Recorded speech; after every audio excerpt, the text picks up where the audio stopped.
Hola, mi nombre es Clara Aquiles y os voy a presentar el problema 2.19 del libro 2.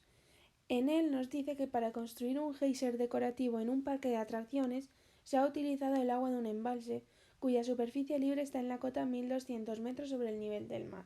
El problema nos dice que la instalación consta de una tubería de aspiración, una bomba centrífuga de eje horizontal de la cual nos da las curvas características, una tubería de impulsión de 300 milímetros de diámetro y una tubería situada al final de esta que reduce el diámetro a 100 milímetros. Nos pide calcular la altura máxima que se esperaba que subiera el chorro de geyser y por qué no ha funcionado, el momento en el que salió el agua y qué altura alcanzó si instalamos una válvula de mariposa, y la altura del chorro si la válvula introduce una pérdida de 45 metros. Los datos principales del problema son los siguientes.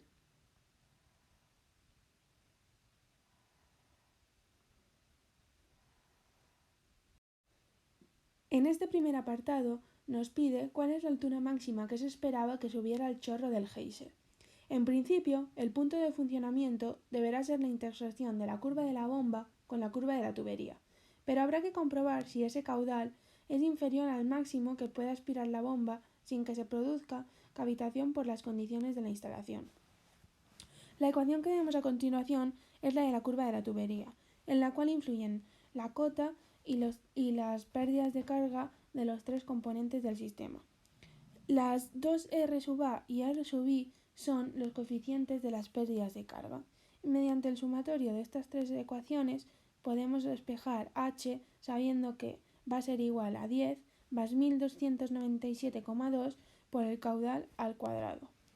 El punto de funcionamiento si la bomba gira a 1450 revoluciones por minuto será la intersección de la curva de la bomba con la curva de la tubería, por lo cual, igualando a ambas podemos obtener el caudal, el cual será 0,185 metros cúbicos por segundo.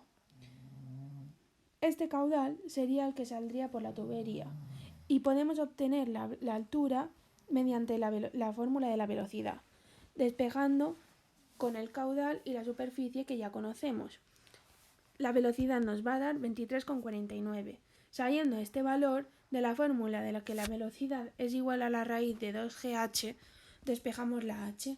Por tanto, la altura que debería alcanzar el chorro del geyser sería de 28,15. En este segundo apartado nos está preguntando por qué no ha funcionado el sistema. Para dar una explicación a ello, en primer lugar, calcularemos la altura neta disponible en la instalación, mediante la fórmula siguiente. Para calcular esta fórmula nos ha dado todos los datos en el enunciado, pero para algunos, como por ejemplo la presión de vapor entre el peso específico, tendremos que desarrollar un poco más. Una vez tengamos la altura neta disponible en la instalación, la vamos a representar frente a la altura neta requerida. Igualando ambos nos dará el caudal máximo que puede aspirar la bomba sin cavitar, el cual va a ser de un valor de 0,150 metros cúbicos por segundo. Este será el caudal máximo que puede aspirar la bomba, pero es muy inferior al del punto de funcionamiento, por lo que la bomba cavita y no saldrá agua por el geyser.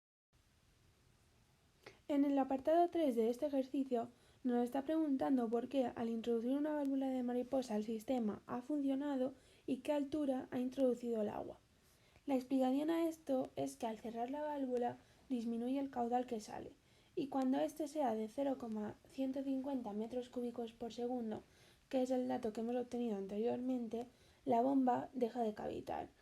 La altura que alcanzará el chorro en ese caso será la correspondiente a este caudal, con el diámetro de la tobera de 100 milímetros.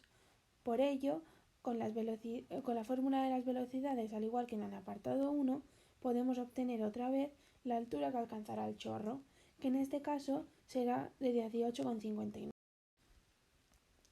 En el apartado 4 nos está preguntando cuál será la pérdida de carga que debe introducir para que la altura del chorro sea máxima y cuál será la altura del chorro si la válvula introduce una pérdida de 45 metros. En primer lugar, deberemos igualar las ecuaciones de la tubería y de la bomba, y de ahí despejaremos la pérdida de carga de la válvula. la cual será igual a 45 más 180 por el caudal menos 2279,20 por el caudal al cuadrado. Si hacemos uso otra vez de la fórmula de que la velocidad es igual a 2gh, en este caso esa h será la altura del chorro y podremos dejar el caudal en función de ella, obteniendo que el caudal va a ser igual a 0,0348 por la raíz cuadrada de la altura del chorro. Si volvemos a la ecuación de la pérdida de carga de la válvula, sustituyendo el caudal por la igualdad que hemos obtenido, podremos despejar los dos datos de las preguntas que nos pide. Si la altura máxima del chorro, que son 18,59 metros, la colocamos en la fórmula, obtendremos que las pérdidas de carga van a ser igual a 20,68 metros. Y si las pérdidas de carga de la válvula son de 45 metros, el chorro tendrá una altura de 5,14 metros. Y esto es todo.